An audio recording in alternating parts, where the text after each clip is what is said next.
मराठा आरक्षण आणि अन्य आरक्षणाच्या संदर्भात हा प्रस्ताव मांडला गेलेला आहे अध्यक्ष महोदय, आणि यावर चर्चा करण्यासाठी मी आपल्या इथे उभा आहे।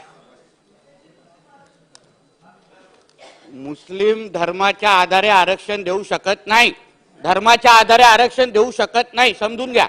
त्याच्यावर बोलतो, जरा थांबून राहा जरा तिथे। अध्यक्ष महोदय बसून बोलू नका। नाही, पण ते धर्माच्या आधारे देऊच शकत नाही, ते देण्याची इच्छाच नव्हती ते। अध्यक्ष महोदय, आज आपण मराठा आरक्षणावर चर्चा करण्यासाठी आपण इथे उभे आहोत अध्यक्ष महोदय, पण नेमकं आज अध्यक्ष महोदय ही चर्चा का करायला लागते?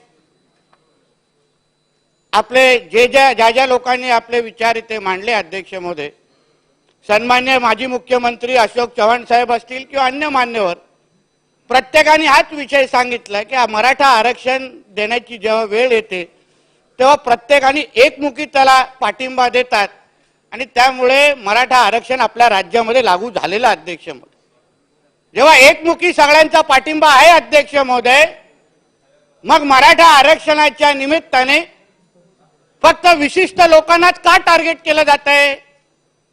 मराठा आरक्षण अध्यक्ष महोदय आपल्या राज्यामध्ये लागू होतं।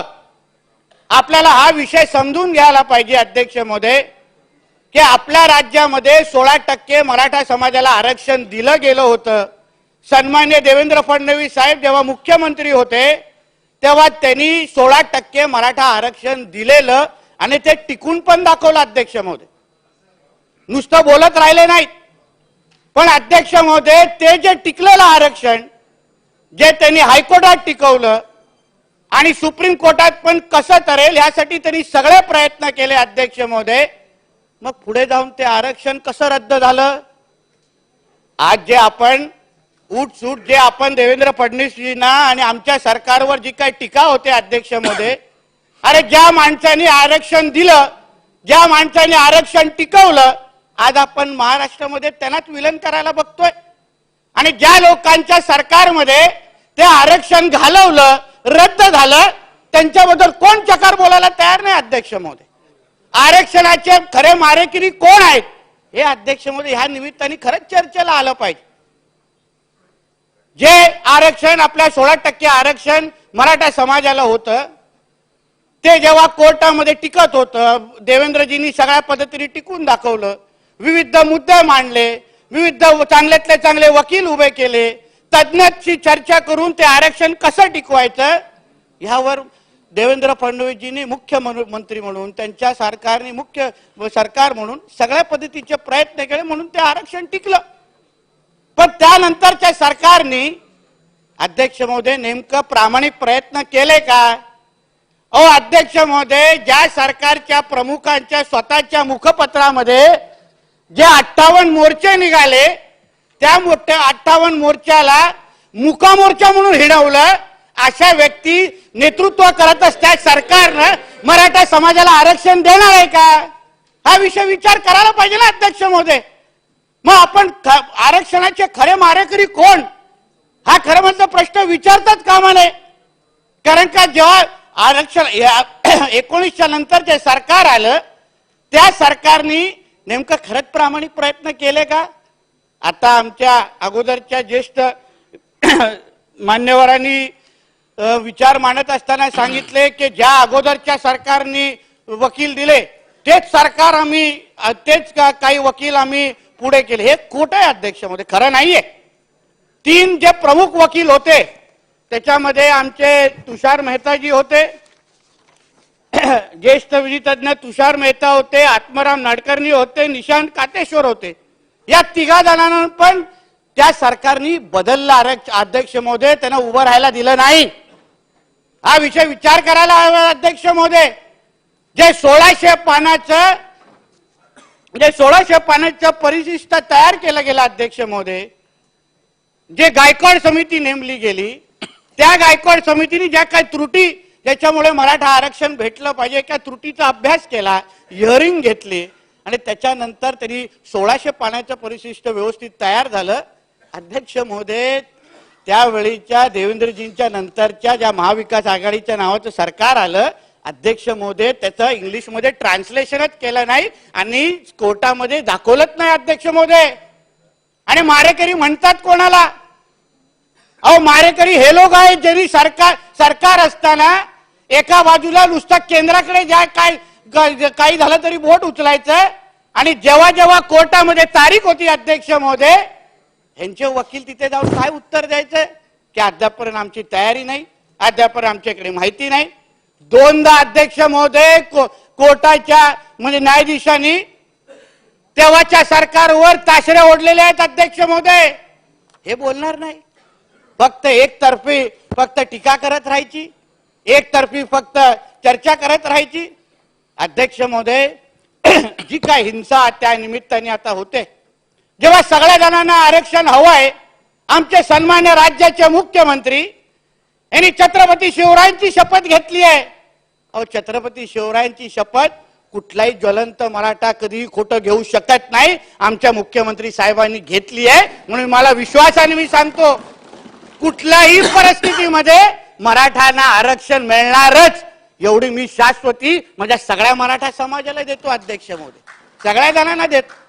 पण अध्यक्ष महोदय आता खरंच संशय यायला लागला अध्यक्ष महोदय की ह्या आरक्षणाच्या निमित्ताने जे काय आंदोलन उभे राहिली आहेत फार प्रेम येत आहे. आता जालन्यामध्ये जो काय आमचा भाऊ तिथे लढतोय फार प्रेम येत आहे त्याच्यावर. आता फार त्याला मोठं व्याख्या दिली जाते, तो असा आहे तो तसा आहे.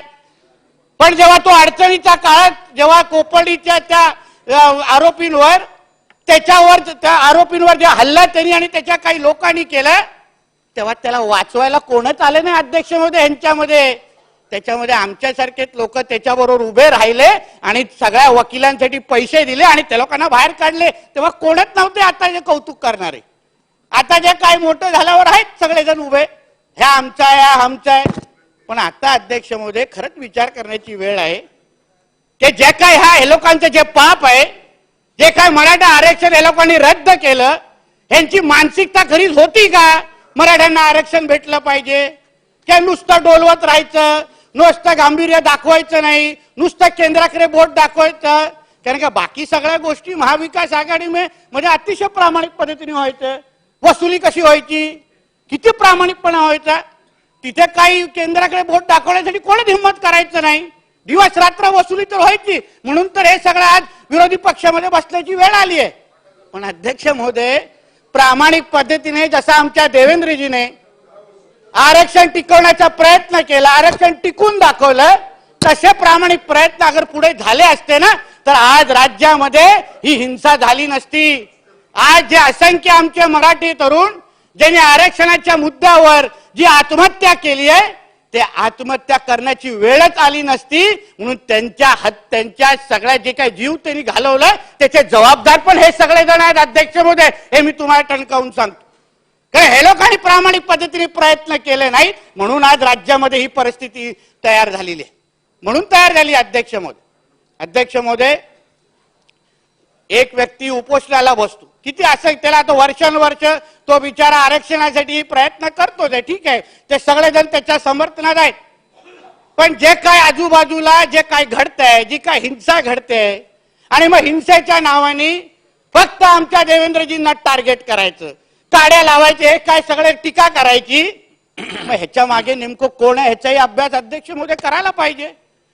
तो स्वतःहून बोलतोय की त्याच्या हातात कोणी स्क्रिप्ट दिलेली आहे की बाबा तू असं बोल, बाबा कोणाच्या दुसऱ्या कुठल्याच नेत्यावर अध्यक्ष महोदय महाराष्ट्रात टीका होत नाही, कुठल्या दुसऱ्या पक्षावर टीका होत नाही, फक्त एक माणसाला टार्गेट करण्याचं काम चाललंय. अगर खरंच प्रामाणिक अगर सगळ्यांवर अगर काही चूक सगळ्यांची काही चूक असेल तर मग सगळ्यांवर टीका झाली पाहिजे. गावबंदी, आता एका गावाचे काहीतरी फोटो मी पाहिले, एका बाजूला नेत्यांना गावबंदी, दुसऱ्या बाजूला कोणाचे तरी संघर्ष यात्रा निघतायत. म्हणजे काय मॅच फिक्सिंग आहे, मॅच फिक्सिंग झाली आहे त्याच्या नावाने. त्याच्यातले जे त्याच्या सभेच्या अगोदर जे व्याख्यान करणं, जे काही सभेची सुरुवात करणारे जे काही लोक आहेत, तो कारण प्रदीप सालुंके नावाचा आहे छत्रपती संभाजीराव नगरचा, आम्ही ओळखतो त्यांना. तो कसा दिसतो तिथे आणि मग त्याचे फोटो एका विशिष्ट पक्षाच्या ज्येष्ठ नेत्यांबरोबर कसे दिसतात. मग तो जो काही आता हल्ली जो अटक झाला तो 3 सप्टेंबरला एका ज्येष्ठ नेत्याबरोबर त्याचे फोटो कसे दिसले? अध्यक्ष महोदय, ह्याची उत्तर आम्हाला भेटली पाहिजेत ना. कारण का जो माणूस प्रामाणिक पद्धतीने प्रयत्न करतोय, ज्या माणसांनी मराठ्यांना इतिहासामध्ये आरक्षण देऊन दाखवलंय, त्याच्या नावाने जर टीका होत असेल तर मग ह्या सगळ्याचे आम्हाला स्पष्टीकरण आम्हाला द्यायलाच पाहिजे, आम्हाला मिळालंच पाहिजे. नाहीतर उगाच त्याच्या नावाने, आरक्षणाच्या नावाने अध्यक्ष महोदय अगर फक्त घाणेरडं राजकारण होत असेल तर ते आम्हाला मान्य नाही. मराठा समाजाला आरक्षण मिळालं पाहिजे यासाठी आम्ही सगळ्या जणांनी प्रयत्न केलाय. एकच कोण अजूनपर्यंत राहिलेला नाही. वर्षानुवर्ष आंदोलन सुरू आहे. आम्ही लोकांनी पण राज्यभरामध्ये फिरून सभा घेतल्यात. मग राणे समिती असेल, गायकवाड समिती असेल, असंख्य लोकांनी प्रयत्न करून सकारात्मक पद्धतीने आरक्षण कसं मिळावं यासाठी अध्यक्ष महोदय प्रयत्न केलेले आहेत. मग ते समाजाला आमच्या माहिती आहे. त्या समाजाला माहिती आहे की बाबा प्रामाणिक प्रयत्न करणारे कोण आहेत. पण आता जी काय परिस्थिती जी काय खराब होते ना अध्यक्ष महोदय, त्याची पण विचार करून मला वाटतं त्याची चौकशी झाली पाहिजे, त्याची चर्चाही झाली पाहिजे. या लोकांनी त्यांचं सरकार असताना अगर त्यांच्या चुका केल्या नसत्या, प्रामाणिक पद्धतीने ती केस तिथे लढवली असती तर आज महाराष्ट्रामध्ये ती परिस्थिती झालीच नसती. एका बाजूला तिथून तो म्हणतो की बाबा नाही बाबा मला शांततेत आंदोलन पाहिजे. मग हे लफडी कोण करतायत, दगडी कोण मारतायत, जे काय गोळी को काय तो सगळीकडे तो दाखवत फिरतोय. तो जो काय अटक झाला, दराडे काय बराडे नावाचा ना त्याचा, हा बराटे, त्याच्या घराचा त्याच्या इकडे त्याला जेव्हा पोलिसांनी अटक केली त्याच्याकडे पिस्तूल सापडला अध्यक्ष महोदय. त्याच्यावर गुन्हे 307, 302 सारखे गुन्हे आहेत. मग ह्याची चौकशी, ह्याची चर्चा व्हायला नको? मग फक्त देवेंद्रजींवर आणि गृह खात्यावर कसं बोट उचललं पाहिजे? त्या दिवशी दगडी कशाला मारली गेली? जेव्हा तो तिथे शांततेत आपला उपोषण करत असेल, मग तिकडे दगड मारण्याची कोणी तिथे सुरुवात केली आणि दगड मारल्यावर तिकडे पोलीस लाठीचार्ज नाही करणार का? याबद्दल पण विचार करायला पाहिजे. काहीतरी 64 आमचे पोलीस बांधव आणि त्याच्यामध्ये महिला पोलीस पण आहेत, ते जखमी झालेले अध्यक्ष महोदय. मग ह्या सगळ्या गोष्टी जे काय घडतायत, फक्त एकाच पक्षावर टीका होत नाही, एकाची संघर्ष यात्रा सुरू आहे, बाकी मग आमच्या एकाच नेत्यावर टीका होते. या सगळ्या गोष्टी काय आहेत? म्हणजे ह्याला राजकारण म्हणतात. ह्याच्यामध्ये राजकारणाचा वास येतो अध्यक्ष महोदय. मग ह्यावर आपला अध्यक्ष महोदय विचार करायला पाहिजे. आणि अध्यक्ष महोदय, माननीय मुख्यमंत्री साहेब सभागृहामध्ये आहेत, मी त्याला विनंती करणार आहे अध्यक्ष महोदय, मी कोकणातून येतो, आमचे बाकीचे काही सदस्य आहेत कोकणातले. अध्यक्ष महोदय, सरसकट कुणबी पत्र, जात प्रमाणपत्र देणं ह्याचा आम्हाला पाठिंबा नाही. पाठिंबा बिलकुल नाही, देता कामा नाही. जो मराठा समाजाचा आहे, ज्याला मराठा समाज म्हणून जात प्रमाणपत्र पाहिजे तरी तसंच ठेवलं पाहिजे. ज्याला कुणबी पाहिजे तरी कुणबी घ्यावं, पण सरसकट देणं, मुख्यमंत्री साहेब आपल्याला कळकळीची विनंती करतो, असं काही करू नका, काही गरज नाही. म्हणजे मराठा हा शब्द इतिहासामध्ये मिटूनच टाकायचा, असे काय प्रयत्न सुरू आहेत का? म्हणून तो अगर काय चुकत असेल तर त्याला बसून समजू ना. तो काय असा काय कायदा तज्ञ नाहीये, तो आहेच आपल्यासारखा आडामासाचा प्रयत्न करतो बाबा आरक्षणासाठी. बसून समजूत काढू, ऐकेल तो, ना ऐकला तर तरी बसून समजू त्याला. पण उगाच कुठल्या चुकीच्या मागण्या राज्य सरकारने मान्य करू नये. कुणबी समाज त्याच्या जागी योग्य पद्धतीने काम करतोय, फायदे घेतोय. मराठा समाज ज्या पद्धतीने त्यांना हक्क पाहिजे त्यांना हक्क मिळणारच. म्हणून हे सगळी परिस्थिती समजून घेऊन अध्यक्ष महोदय या पद्धतीची वाटचाल करायला हवी, अशी विनंती ह्या निमित्ताने मी तुम्हाला करतोय. नाही तर उगाच महाराष्ट्रामध्ये वातावरण खराब करण्याचं काम चाललंय. भुजबळ साहेब इथे आहेत, मी भुजबळ साहेबांना मी एक सांगेन, भुजबळ साहेब एक व्यक्ती म्हणजे मराठा समाज नाही. मराठा समाज म्हणजे आम्ही सगळे पण आहोत. आम्ही आमच्या ओबीसी बांधवांच्या विरोधात नाहीये. आम्ही बहुजन समाज म्हणून मराठा समाज, ओबीसी समाज, धनगर समाज, सगळे समाज एकत्र मिळून आम्ही महाराष्ट्रामध्ये आम्ही गुणगोविंदाने राहतो, एक दुसऱ्याला मदत करतो, एक दुसऱ्याच्या लग्न समारंभात जातो, एक दुसऱ्याच्या अडचणीमध्ये उभं राहतो. म्हणून उगाच एक दुसऱ्याला आव्हान देण्याची जे काही प्रयत्न सुरू आहेत सभेमध्ये, इथून बोलले ते तिथून, हे आपल्याला मान्य नाही अध्यक्ष महोदय, समाजांना पण मान्य नाही.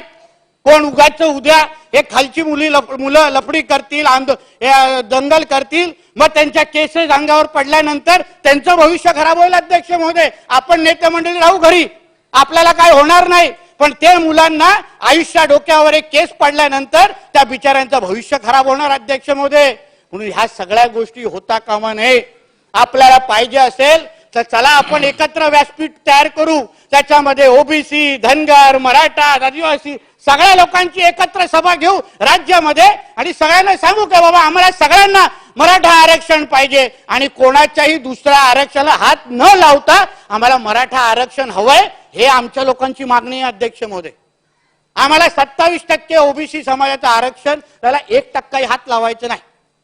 अध्यक्ष महोदय, राज्य सरकार म्हणून डॉक्टर बाबासाहेब आंबेडकरांनी जी काही घटना लिहिली आहे त्याच्या 15(4) अनुसार राज्य सरकारला अपवादात्मक परिस्थितीमध्ये मागासलेपणा अगर राज्य सरकारने सिद्ध केला, जो राणे समितीने केला, मग गायकवाड समितीने केला आणि आता शिंदे समिती तेच काम करते, त्या अपवादात्मक परिस्थितीमध्ये आपल्या मराठा समाजाला राज्य सरकार आरक्षण देऊ शकतं. त्याच्यासाठी एवढं काय ते एवढं डोकं फोडण्याची गरज नाही.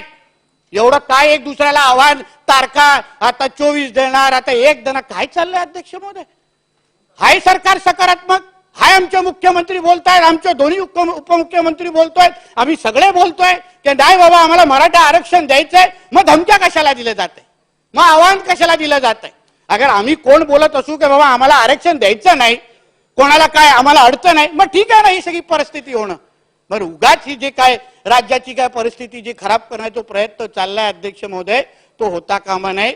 एवढी विनंती मी तुम्हाला आजच्या निमित्ताने करतोय. अन्य समाजाच्या आरक्षणाबद्दल पण उल्लेख आहे. धनगर समाजाला आरक्षण भेटलंच पाहिजे, त्यासाठी आमचं सरकार सकारात्मक आहे, काय त्याच्यामध्ये मागे पुढे बघणार नाही. त्याच्यापर्यंत धनगर समाजाला ज्या काही सवलती द्यायच्या आहेत त्या सगळ्या सवलती आमच्या देवेंद्र फडणवीसजींनी, आमचे शिंदे साहेबांनी, अजितदादांनी सगळ्यांनी चांगल्या पद्धतीने लागू केलेला, त्याच्यामध्ये काही दोन विचार नाही. पण अध्यक्ष महोदय, कोर्टाचा निर्णय आहे. अध्यक्ष महोदय, मी बोलत नाही, पण कोर्टाचा निर्णय आहे की धर्माच्या आधारे आरक्षण देऊ शकत नाही. मुस्लिम धर्मामध्ये पण असंख्य जाती आहेत, त्याचा अभ्यास करावा आणि मग त्याप्रमाणे पाहिजे तर आरक्षण मागावं. पण मुस्लिम धर्म म्हणून अध्यक्ष महोदय आरक्षण मिळू शकत नाही. म्हणून उगाचच्या अशा मागण्या करून वेळ वाया घालू नका, कारण का त्याला काय अर्थ राहत नाही. कारण का 4% आरक्षण पहिलं दिलेलं अध्यक्ष महोदय, पण ते कोर्टात टिकलं नाही. कोर्टाने सांगितलं का बाबा धर्माच्या आधारे आरक्षण मिळू शकत नाही. जसा हिंदू धर्मामध्ये एवढं आरक्षण आहे तसे मुस्लिम जाती आहेत, तशी मुस्लिम धर्मामध्ये पण जाती आहेत. त्याचा अभ्यास करायला पाहिजे आणि आरक्षण त्याच्यातला जो काही जात आहे त्यांनी मागितली पाहिजे. मग फक्त एकालाच फक्त कशाला पाहिजे काय धर्माच्या नावाने आरक्षण द्या. म्हणून अध्यक्ष महोदय, ती मागणी चुकीची आहे. खरं म्हटलं त्याच्यावर चर्चाच होता कामा नये असं माझं म्हणणं आहे. अध्यक्ष महोदय, ह्या सगळ्या गोष्टी होत असताना, शेवटचं 1 मिनिटं घेत अध्यक्ष महोदय, ह्या सगळ्या गोष्टी होत असताना थोडं महाराष्ट्रामध्ये आजूबाजूला आपलं काय चाललं नाही खरंच लक्ष दिलं पाहिजे. जी ठाण्यामध्ये पडगा गावामध्ये जे काही कारवाई झाली अध्यक्ष महोदय, इस्लामीकरण करण्याची सुरुवात, म्हणजे सिरियामध्ये जे काही चाललंय त्या पद्धतीने इस्लामीकरणाची सुरुवात इथे पडगा गावामध्ये सुरू झालेली. त्यांनी त्या गावाचं नाव बदलून अल शाम करून टाकलेलं. त्याच्यामध्ये जिहादी आयसिस जी अतिरेकी संघटना आहे, त्या अतिरेकी संघटनाचे असंख्य सदस्य त्या गावामध्ये जमायला सुरू झालेले की बाबा आपल्याला सिरिया सारखं इथे इस्लाम राष्ट्र बनवायचं असेल, चला सुरुवात इथपासून आपण करू. तशी हालचाली त्यांची सुरुवात झालेली. आपण एका बाजूने जातीमध्ये भांडत बसतोय आणि दुसऱ्या बाजूला हे अतिरेकी असेल, जिहादी असतील, जे काय आपल्या देशामध्ये करू पाहतायत, जे काय आपल्या कायदा आणि सुव्यवस्था अशांतता पसरवायला पाहतायत, त्याच्यावर पण अध्यक्ष महोदय आपण लक्ष घातलं पाहिजे. एवढं या निमित्ताने विनंती करतो. इथेच थांबतो. जय हिंद, जय महाराष्ट्र. सन्माननीय सदस्य